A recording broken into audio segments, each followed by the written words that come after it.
जय हिंद दोस्तों, आप सभी का स्वागत है मेरे चैनल SVS जीके हब पर। तो आज के वीडियो में हम लोग टॉप 50 क्वेश्चन पढ़ेंगे। ये सारे क्वेश्चन जो हैं वो साइंस के मोस्ट रिपीटेड और प्रीवियस ईयर बेस्ड क्वेश्चन हैं, जो सारे के सारे नए पैटर्न पर आधारित हैं। तो चलिए शुरू करते हैं आज का पहला प्रश्न है, मनुष्य को ध्वनि कंपन की अनुभूति किस आवृत्ति सीमा में होती है? ऑप्शन में दिए गए हैं 0 to 5 hertz, 6 to 10 hertz, 11 to 15 hertz या 20 to 20,000 हर्ट्ज। तो इसका राइट आंसर ऑप्शन डी हो जाएगा। 20 to 20,000 हर्ट्ज जो है वो इसकी अनुभूति जो है वो मनुष्य का कान जो है वो कर पाता है। इससे ज़्यादा की आवृत्ति होती है तो वो मनुष्य के कानों के द्वारा ऑडिबल नहीं हो पाता है। कुछ जो जानवर होते हैं जैसे कुत्ता हो गया, चमगादड़ हो गया, ये सारे के सारे 20,000 हर्ट्ज से ऊपर की आवृत्ति को सुन पाते हैं और मनुष्य के कान जो है वो 20 to 20,000 हर्ट्ज तक ऑडिबल हो पाता है। अगला प्रश्न देखते हैं, निम्नलिखित में से कौन सर्वोत्तम विद्युत चालक है? विद्युत चालक यानी कि पूछ रहा है कि कंडक्टर है, ठीक है, गुड कंडक्टर जिसे हम लोग बोलते हैं। तो गुड कंडक्टर क्या होता है? जो अपने से हीट एंड इलेक्ट्रिसिटी को, ठीक है, याद रखिएगा, हीट एंड इलेक्ट्रिसिटी को जो पास करने देता है अपने आप से, वो उसके गुड कंडक्टर होते हैं, और जो नहीं पास करने देते हैं वो बैड कंडक्टर होते हैं। तो प्रश्न में पूछ रहा है सर्वोत्तम, ठीक है, कौन सबसे ज्यादा विद्युत का चालक है? ऑप्शन में दिए गए तांबा, लोहा, एल्यूमिनियम या चांदी। तो इसका राइट आंसर ऑप्शन डी हो जाएगा, चांदी, जिसका सिंबल क्या होता है? Ag होता है। इसे अर्जेंटम बोला जाता है, याद रखिएगा, कभी कभी आपका सिंबल भी एग्जाम में पूछ देता है। तो Ag होता है किसका? चांदी का, और इसका पूरा नाम क्या होता है? अर्जेंटम होता है। अगला प्रश्न देखते हैं, प्रत्यावर्ती धारा को दिष्ट धारा में किसके द्वारा बदला जाता है? ऑप्शन में दिए गए हैं फिल्टर, रेक्टिफायर, मोटर या ट्रांसफार्मर। तो इसका राइट आंसर ऑप्शन बी हो जाएगा, रेक्टिफायर के द्वारा प्रत्यावर्ती धारा को दिष्ट धारा में बदला जाता है। अगला प्रश्न है, वायु की आर्द्रता को मापने के लिए कौन सा यंत्र प्रयोग में लाया जाता है? हाइग्रोमीटर, हाइड्रोमीटर, मैनोमीटर या ओडोमीटर। तो इसका राइट आंसर ऑप्शन ए हो जाएगा, हाइग्रोमीटर। अगला क्वेश्चन है, हाइड्रोजन बम आधारित है नाभिकीय संलयन पर, नाभिकीय विखंडन, रेडियो एक्टिव विघटन या उपयुक्त सभी पर। तो इसका राइट आंसर हो जाएगा ऑप्शन ये, नाभिकीय संलयन पर आधारित है हाइड्रोजन बम। अगला क्वेश्चन है, ध्वनि की तीव्रता मापने की इकाई क्या है? डेसिबल, फेदम, अर्ग या इनमें से कोई नहीं। तो ध्वनि की तीव्रता मापने की इकाई डेसिबल कहलाता है। ऑप्शन ए इसका करेक्ट हो जाएगा। अगला प्रश्न देखते हैं, सूर्य की ऊर्जा उत्पन्न होती है, सूर्य की ऊर्जा किसके द्वारा उत्पन्न होती है? आयनन द्वारा, नाभिकीय विखंडन के द्वारा, नाभिकीय संलयन के द्वारा या ऑक्सीकरण के द्वारा। तो इसका राइट आंसर ऑप्शन सी हो जाएगा, नाभिकीय संलयन के द्वारा। गुरुत्वाकर्षण का सिद्धांत किसने दिया?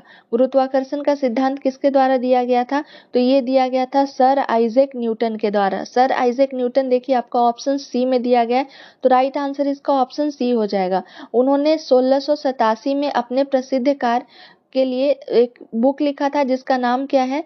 तो नेचुरल, इसका नाम है प्रसिद्ध कार्य का फिलोसफी नेचुरल प्रिंसिपिया मैथमेटिका। इसमें ये गुरुत्वाकर्षण के सिद्धांत के नियम का क्या किए हैं? वर्णन किए हैं। और इसमें न्यूटन के गुरुत्वाकर्षण के नियम में कहा गया है कि हर दो वस्तु के बीच एक आकर्षण बल होता है, ठीक है, कोई भी दो वस्तु है उसके बीच में आकर्षण बल होता है, जो उनके द्रव्यमान के गुणनफल के समानुपाती होते हैं और उनकी बीच की दूरी के वर्ग के व्युत्क्रमानुपाती होते हैं। ये कहा गया है न्यूटन के गुरुत्वाकर्षण के नियम में, और ये उनके बुक में कब 1687 को प्रतिपादित किया गया था। याद रखिएगा, कभी कभी क्वेश्चन ये भी कई बार एग्जाम में पूछे गए हैं। अगला प्रश्न देखते हैं। अगला प्रश्न देखने से पहले अगर आप लोग को वीडियो पसंद आया तो प्लीज एक लाइक, शेयर एंड सब्सक्राइब जरूर करें, ताकि आने वाले वीडियो का नोटिफिकेशन आपके नंबर पर आ सके। इस वीडियो में जो भी आपके 50 प्रश्न दिए गए हैं वो सारे के सारे मोस्ट इंपॉर्टेंट क्वेश्चन का कलेक्शन है, तो प्लीज आप लोग वीडियो को ध्यान से देखें। ये सारे न्यू पैटर्न पर आधारित है जो आपके आने वाले सभी प्रतियोगी परीक्षाओं के लिए काफी ही महत्वपूर्ण होंगे। अगला प्रश्न है, निकट दृष्टि दोष से पीड़ित व्यक्ति के चश्मे में प्रयोग किया जाता है?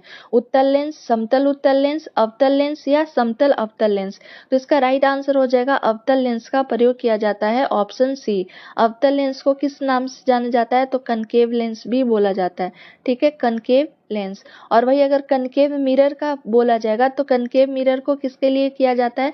तो कोई भी छोटी जो चीजें होती है उसे बड़ा करने के लिए कनकेव मिरर का प्रयोग किया जाता है। जैसे कि जो डेंटिस्ट होते हैं, ठीक है। दांत के जो डॉक्टर होते हैं उसे डेंटिस्ट बोला जाता है, तो वो किसका यूज करते हैं, कनकेव मिरर का यूज करते हैं दांतों के ट्रीटमेंट के लिए। चलिए अगला प्रश्न देखते हैं। अगला है, बिजली के बल्ब का फिलामेंट किस चीज का बना होता है, कॉपर, आयरन, लेड या टंगस्टन। तो इसका राइट आंसर ऑप्शन डी हो जाएगा, ये टंगस्टन के बने होते हैं। अगला प्रश्न है, प्रेशर कुकर में खाना जल्दी पकता है क्योंकि। तो इसका राइट आंसर हो जाएगा, अधिक दाब के कारण पानी का क्वथनांक जो है वो बढ़ जाता है। इसका राइट आंसर ऑप्शन सी हो जाएगा।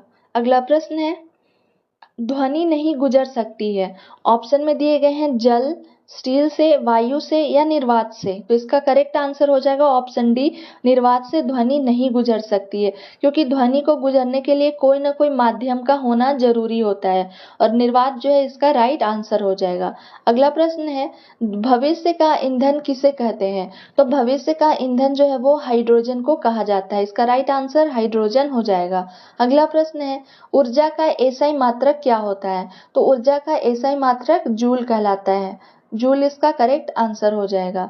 अगला क्वेश्चन है, द्रव अवस्था में पाया जाने वाला धातु कौन सा है। देखिएगा धातु के बारे में पूछ रहा है, तो द्रव अवस्था में जो पाया जाने वाला धातु है वो है पारा।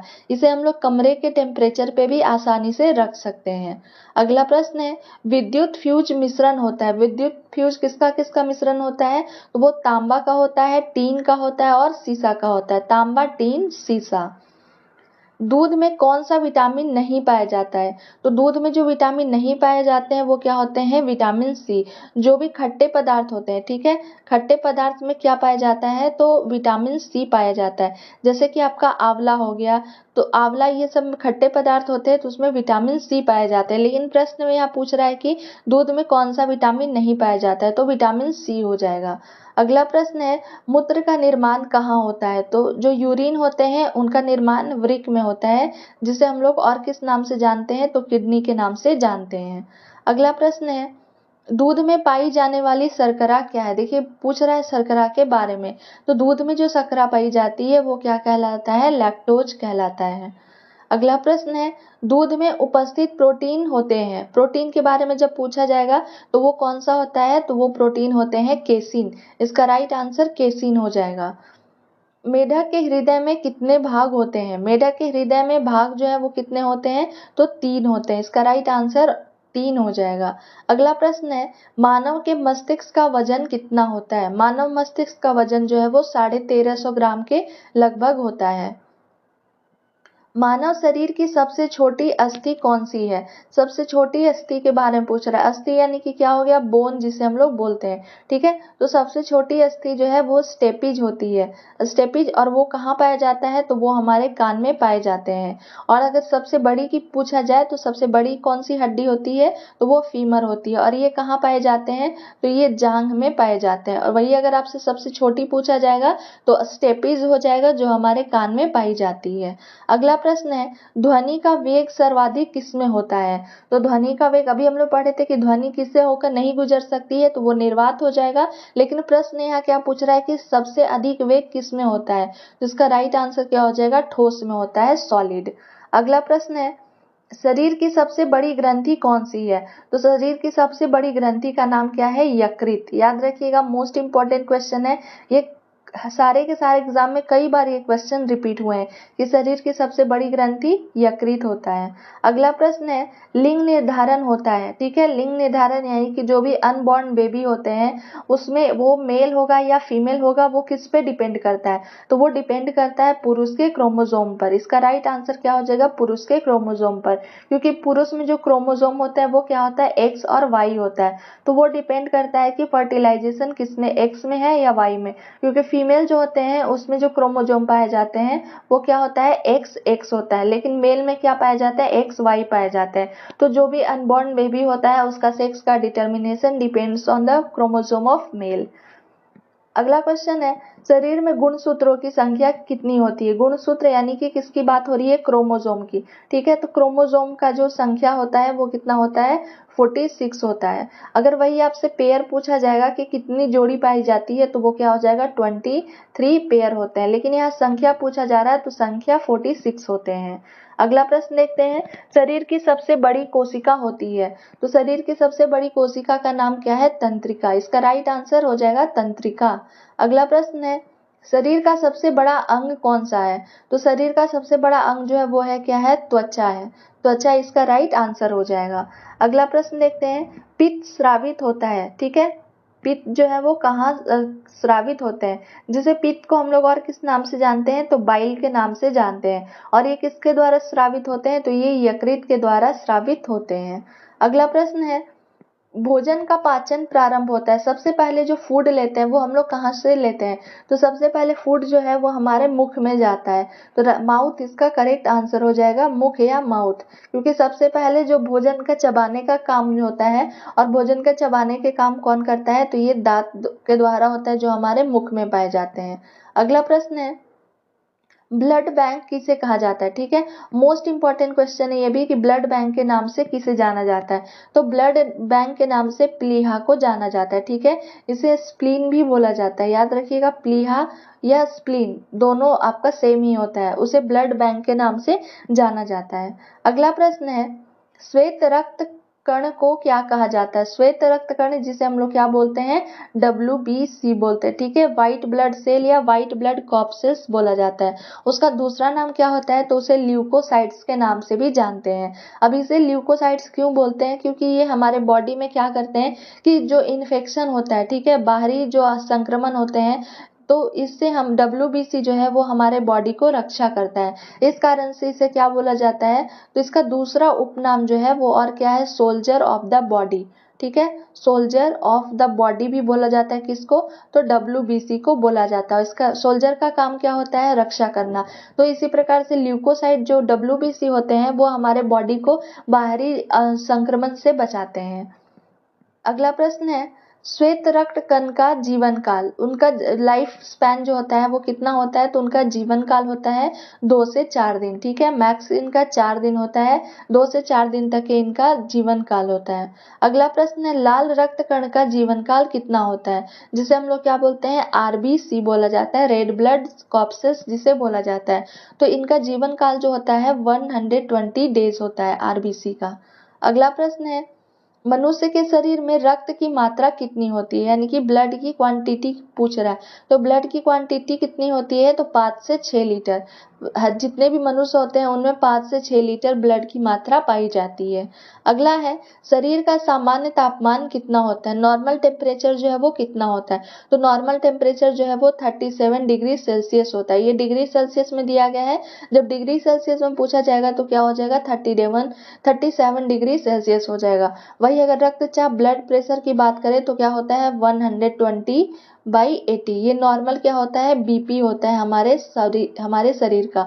और ब्लड प्रेशर को मापने की जो यूनिट होती है, जो टूल्स होते हैं, उससे क्या बोला जाता है? स्फिग्नोमेनोमीटर बोला जाता है। अगला प्रश्न है, मनुष्य में पसलियों की संख्या कितनी होती है? तो पसलियों की जो संख्या होती है वो 12 जोड़ी पाई जाती है। अगला प्रश्न है, सोडियम क्लोराइड जिससे NaCl भी बोला जाता है, ठीक है, ये किसका उदाहरण है? तो सोडियम जैसे ही हम लोग NaCl देख रहे हैं तो हमारे दिमाग में पहला चीज आएगा नमक। ठीक है, तो सोडियम क्लोराइड अम्ल का तो है नहीं, क्षार भी नहीं है, लवण हो जाएगा इसका राइट आंसर, ऑप्शन सी। लवण को ही साल्ट के नाम से भी जाना जाता है, तो सोडियम क्लोराइड जो है वो एक नमक का उदाहरण है।